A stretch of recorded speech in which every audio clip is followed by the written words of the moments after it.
Westworld Mobile has shut down just 2 weeks after developer Behavior Interactive and publisher Warner Brothers settled a lawsuit brought against it by Bethesda.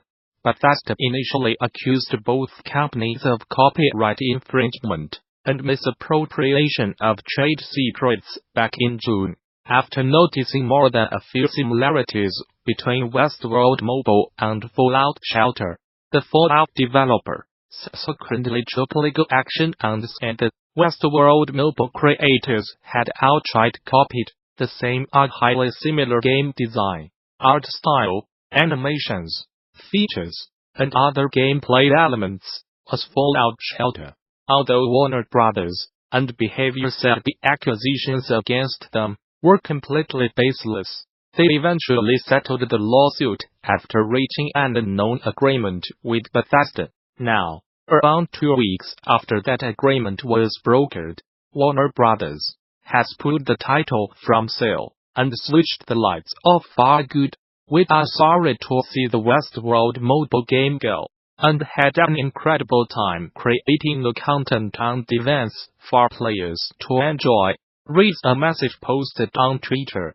We deeply appreciate our community's enthusiasm and participation in the game. Pic.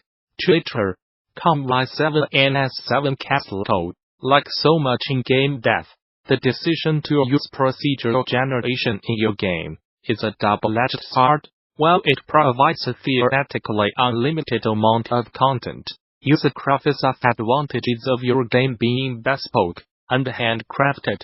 The goal, then, is to craft tools that can turn out procedural content in near infinite quantities and configurations while making that content feel as close to homemade as possible.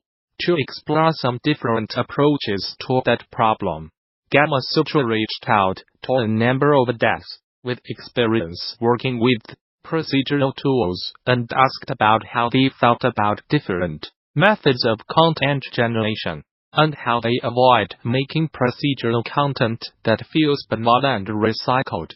First and most obvious is the question of why choose procedural content in the first place.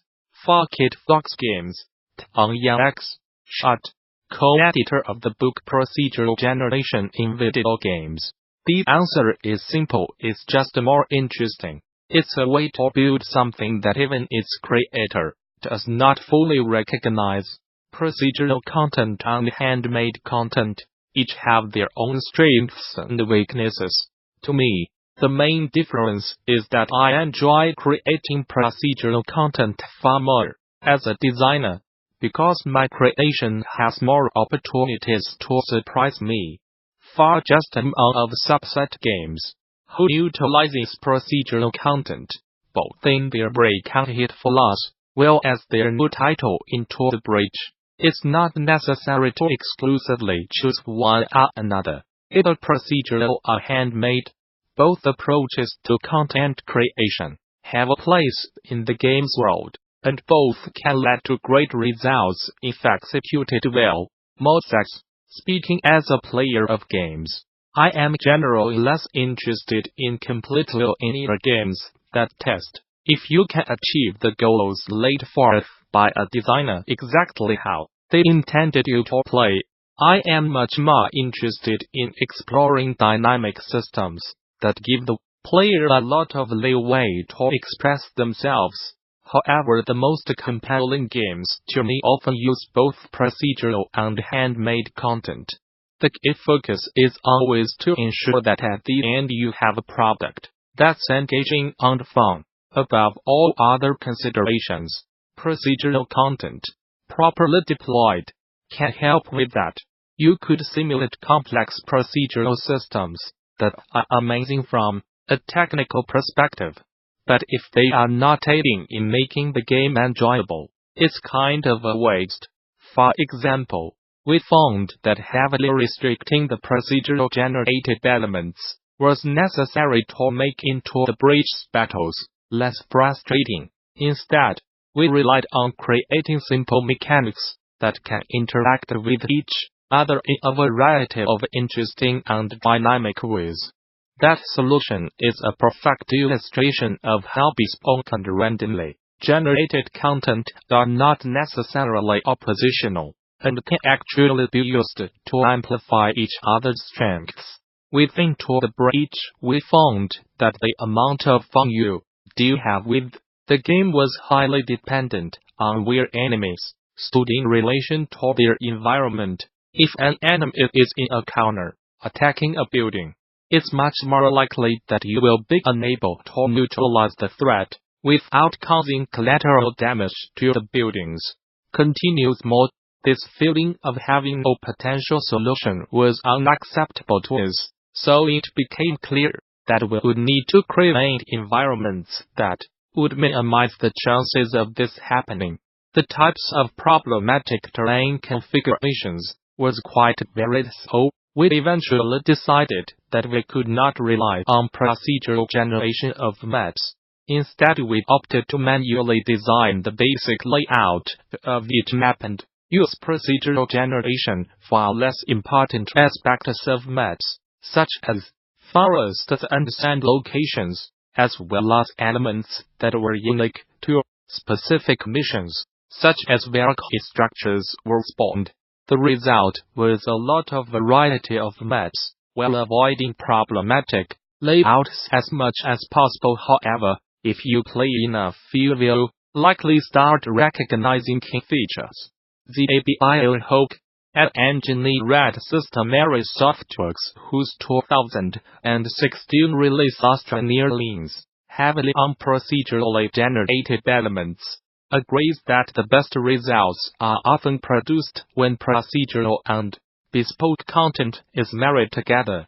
Generally, handmade content allows for a level of polish that is very hard to replicate with an entirely procedural system. Hook says, the goal with procedural content is to provide novelty, but we want some level of familiarity, so the player is not just experiencing chaos. Artists and designers can be extremely convincing, and building procedural systems that can match that level of care and quality can be quite hard.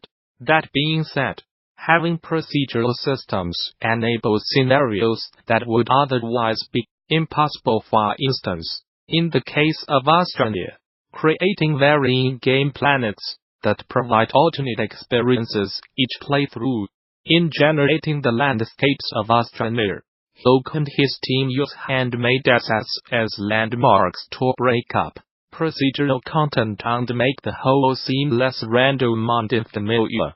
They treat these handmade pieces as having an area of influence that extends around them into the procedural content and influences it in terms of player experience. For Hook, building procedural tools is not just a way to save labor or reduce the amount of artistic content required to build a game. Quite the contrary, it's a way to empower artists.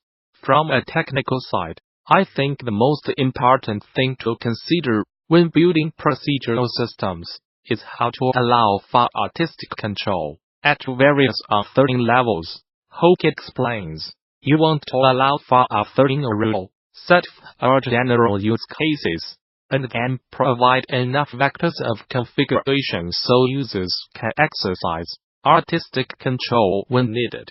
And Hook echoes Moore's sentiments about ensuring that the final product is entertaining and enjoyable, about serving the player first. With our terrain system, we could just use Perlin noise everywhere in the terrain with random values and say, look, it's different every time. But this is what leads to the feeling of bland repetition. Instead, we try to think of how the player will play the game, and when they will seek out novelty. And that is where we try to introduce variation. Once you have landed on procedural generation, the challenge becomes masking its randomly crafted nature as much as possible, or unifying it with handmade assets. Honestly, there are so many considerations it's hard to sum up. Short says, basically, most newbies in procedural generation are afraid of chaos and random nonsense. when what they should be worried about is generating too much semi-boring blandness. Short plans to address this very issue in her TED Talk on March 22nd, where she will refer to the work of designers like Drive, Emily Schwartz, who develops middleware artificial intelligence and security solutions at Spiritime, and Jason Greenblatt of Caves of Cat fame. It's a scary, giant topic that I do not think anyone has solved, so I hope nobody in the audience brings tomatoes. But as a quick summary, I recommend first analyzing your system inputs and outputs for orthogonality. The less overlapping your different modular pieces and systems can be, and the less overlapping their expressions can be, not only are they more likely to be coherent, but also the more interesting your potential user experience will be. Schwartz is also quick to point out that it's often more important that you design intelligent systems to link and organize your content than it is to agonize over the content itself.